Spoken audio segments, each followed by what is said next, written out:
So the DNA of the firm is strongly in life sciences. So health from the start made sense to us. We wanted the return that's possible in health investing. We wanted the human impact that's possible there. Agriculture, was sort of the next early frontier for us. We're coming from New Zealand and now from Australia, and obviously the primary industries are a significant part of the economy. And one of the things I love about ag is that farmers will tell you their problems all day and probably all night. But actually, the big agricultural companies are not investing internally into research and development to serve those problems.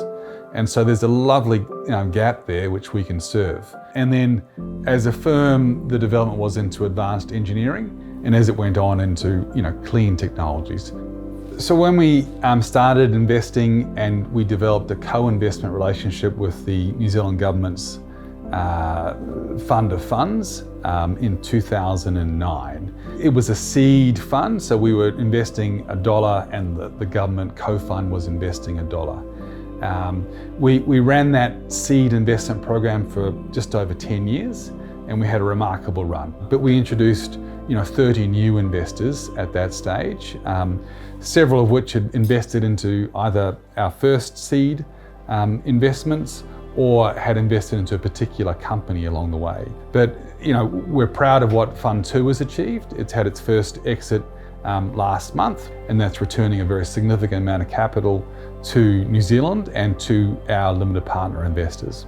That all gave us confidence to form our third fund. So we've formed our third fund, which will be closing shortly. Now, this time we might be going a little bit further. So first was seed, second was seed through to Series A, and this third fund we're going seed through to Series B. And as we grow, we want to grow sort of incrementally and keep proving to ourselves and proving to our investors that we can deliver value with each expansion. Pacific Channel has grown remarkably. When I joined, there were between 1 and 3 of us doing diligence. Most of those were part-time. By the time Fund 2 came about, we had a good body of knowledge and a lot of experience that fitted within the more conventional 10-year period for a venture capital firm. One of the things that happens when you do that is you need to think about investing at a slightly later stage.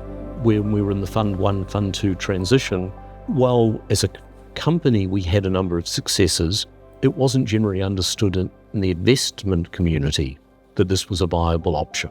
As we have become an older operating company and closed in on the 2 decades, the market is a lot more positive in New Zealand than it was a decade ago.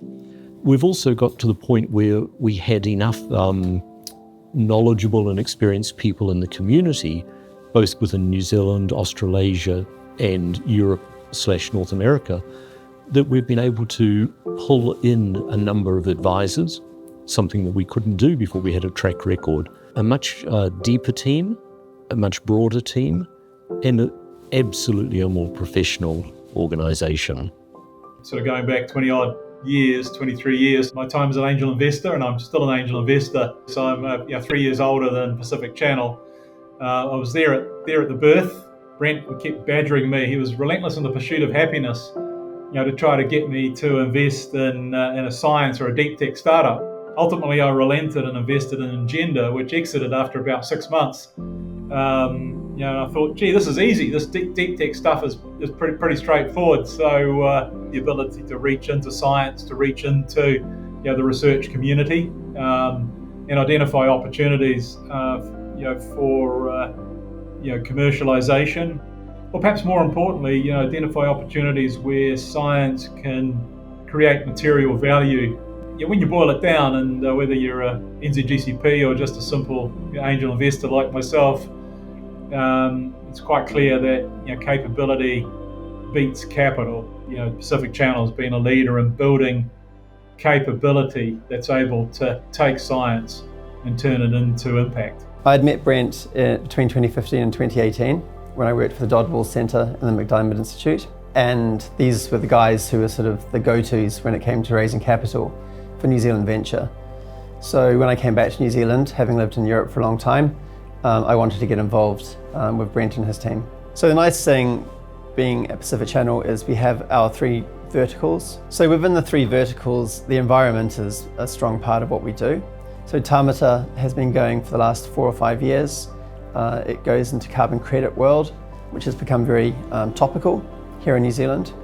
And similarly, we've moved into Kākāriki, which was originally going down just the solar route, but now it's moving into renewable energies across the board.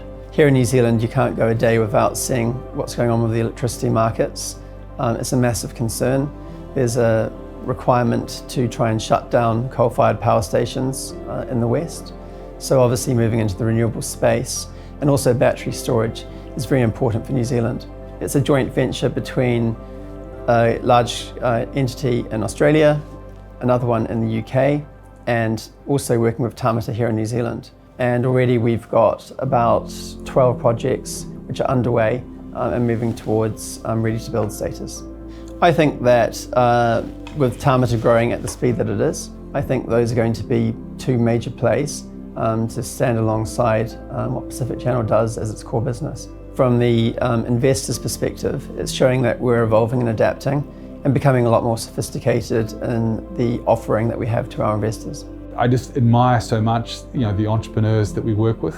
From a young fellow, that's working first out of his dairy farm shed, developing a new innovation for mastitis testing, to a fellow that's working out of another shed that's developing a new way of making irrigation a lot more efficient in the world, through to some very complex technology that's coming out of universities.